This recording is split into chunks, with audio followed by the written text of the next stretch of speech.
എനിക്കൊരു വാശി ഉണ്ടായിരുന്നു. എന്ന് വെച്ചാൽ ഇന്നൊരു കുട്ടിക്ക് ഇവിടെ ഒരു അപകടം വരരുത്, ഞാൻ ഇവിടെ നിൽക്കും കാലം വരെ. പിന്നെ എൻ്റെ കൈ കാലിന് എന്തെങ്കിലും കുഴപ്പം വന്നാൽ മാത്രമേ ഇത് നിൽക്കൂ. അതുവരെയിലും ഈ സേവനം ഞാൻ ചെയ്തുകൊണ്ടേയിരിക്കും. എവിടെയെങ്കിലും ആക്സിഡൻ്റ് ഉണ്ടായ ഭാഗത്ത് എവിടെ ഉണ്ടെങ്കിലും എന്നെ വിളിക്കുക വരും, രാത്രി ആയാലും പകലായാലും. അതേമാതിരി ഞാൻ എവിടേക്കെങ്കിലും പോകുമ്പോൾ ആക്സിഡൻ്റ് ഉണ്ട്, അപ്പോൾ വണ്ടി ഒതുക്കും. വണ്ടി ഒതുക്കി അവിടുത്തെ ട്രാഫിക് ക്ലീൻ ചെയ്തിട്ട് പിന്നെ പോരുള്ളൂ. എന്ത് വന്നാലും ആൾ ഓടിയെത്തും, എല്ലാം ചെയ്യും. അതിലൊന്നൊരു മാറ്റില്ല. നല്ലൊരു നീറ്റാണ്, നല്ലൊരു എടുക്കുന്ന തൊഴിലിന് നല്ലൊരു ആത്മാർത്ഥ വെച്ചിട്ടാണ് ആള് ചെയ്യുന്നത്. അവിടുത്തെ നാട്ടുകാരാണ് നമ്മൾക്ക്. ഇപ്പം എന്നാരെങ്കിലും വഴക്ക് പറഞ്ഞു കഴിഞ്ഞാൽ അവിടുത്തെ നാട്ടുകാർ അപ്പം ചെല്ലും. അപ്പം നമുക്കൊന്നും സംസാരിക്കില്ല, അല്ലാതെ അവർ നോക്കിയുള്ളൂ. ഇപ്പോൾ നമ്മളിപ്പോൾ ഇങ്ങനെ നമ്മൾ ഉടനെ കൈ കാണിച്ചാൽ ഞാൻ പോലീസുകാരനൊന്നല്ല. ഉടനെ കൈ കാണിച്ചാൽ നിൽക്കണമെന്ന് വെച്ചാൽ എന്നോടുള്ള ആ സ്നേഹം കൊണ്ടും ആ സിമ്മതി കൊണ്ടും നിൽക്കണമെന്നാണ് എൻ്റെ വിചാരം. കുട്ടികളെ ഹാൻഡിൽ ചെയ്യുന്നത്, അതായത് വാഹനങ്ങളൊന്നും ബുദ്ധിമുട്ടില്ലാതെ റോഡ് ബ്ലോക്കൊന്നും ഇല്ലാതെ നല്ല രീതിയിൽ ഹാൻഡിൽ ചെയ്യുന്നത്, അതിന് ഒരു യഥാർത്ഥ ഉദാഹരണമാണ്. ആളെ കണ്ടു പഠിക്കണം എന്നാണ് ഞങ്ങൾ പലപ്പോഴും പോലീസുകാരുടെ ഇടയിൽ തന്നെ പറയാറുള്ളത്. ഈ ചേട്ടൻ ഒരു വർഷം പാടപടി ഉണ്ടെങ്കിൽ എൻ്റെ മോള് മരിച്ചിരുന്നില്ല. ഇന്ന് അവർ വന്ന് എന്നോടൊക്കെ പറഞ്ഞു. വിശുദ്ധറപ്പായി മാലാഖയാണ് നമ്മുടെ ദൈവം.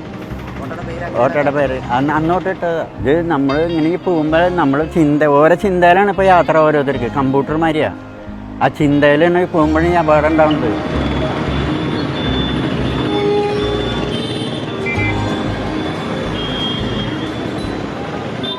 ഞാൻ ഓട്ടോ തൊഴിലാളിയാണ്. എൻ്റെ പേര് വിൻസെൻ്റ്.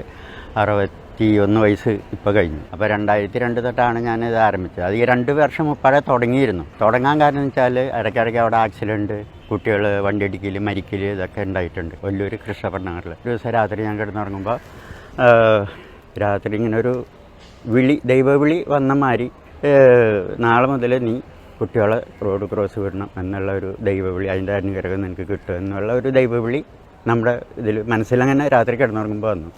അങ്ങനെ ഞാൻ നേരം വെളുത്ത് നമ്മുടെ ഭാര്യയോട് പറഞ്ഞു, എന്നമാരൊരു സംഭവം എൻ്റെ മനസ്സിൽ ഇങ്ങനൊരു ഇതുണ്ട്, അതൊന്ന് എന്താ ചെയ്യണ്ടെന്ന് ചോദിച്ചു. അപ്പോൾ ആൾ പറഞ്ഞു, നിങ്ങൾ ചെയ്യാൻ താല്പര്യം ഉണ്ടെങ്കിൽ നിങ്ങളത് ചെയ്തോളൂ എന്ന് പറഞ്ഞു. പക്ഷേ പോലീസിൽ അറിയിച്ചിട്ട് ചെയ്തോളൂ എന്ന് പറഞ്ഞു നമ്മുടെ ഭാര്യ. അങ്ങനെ ഞാൻ അവിടെ നിന്ന് നേരെ വലിയൊരു CI രാമേന്ദ്രൻ സാറായിരുന്നു അന്ന്. അങ്ങനെ സാറിനോട് ചെന്ന് പറഞ്ഞു, ഇന്നമാതിരി സംഭവമുണ്ട് സാറേ, എനിക്കതൊന്ന് ചെയ്യണമെന്നുണ്ട്. കുറേ കുട്ടികളെ ആക്സിഡൻറ്റ്, നല്ല തിരക്ക് പിടിച്ച ഒരു വഴിയാണ്. അപ്പോൾ ആൾ ചോദിച്ചു, ഇനി ആദ്യം ഇത് നിന്നിട്ടുണ്ട്? ഇല്ല, എനിക്കൊരു പരിചയമില്ല എന്നാണ്. ദൈവത്തിൻ്റെ ഒരു ഇതുകൊണ്ട് ഞാൻ നിന്ന് പോവും എന്നുള്ളൊരു ഉറപ്പ് എനിക്കുണ്ടെന്ന് പറഞ്ഞു. അപ്പോൾ സാറെന്നാൽ നീ ചെന്ന് എല്ലാ സപ്പോർട്ട്, സ്റ്റേഷനിൽ നിന്ന് എല്ലാ സപ്പോർട്ടും നിനക്ക് തരാമെന്ന് പറഞ്ഞു. അങ്ങനെ ഞാൻ പിറ്റേ ദിവസം വന്ന് ഇത് സ്റ്റാർട്ട് ചെയ്ത് തുടങ്ങി.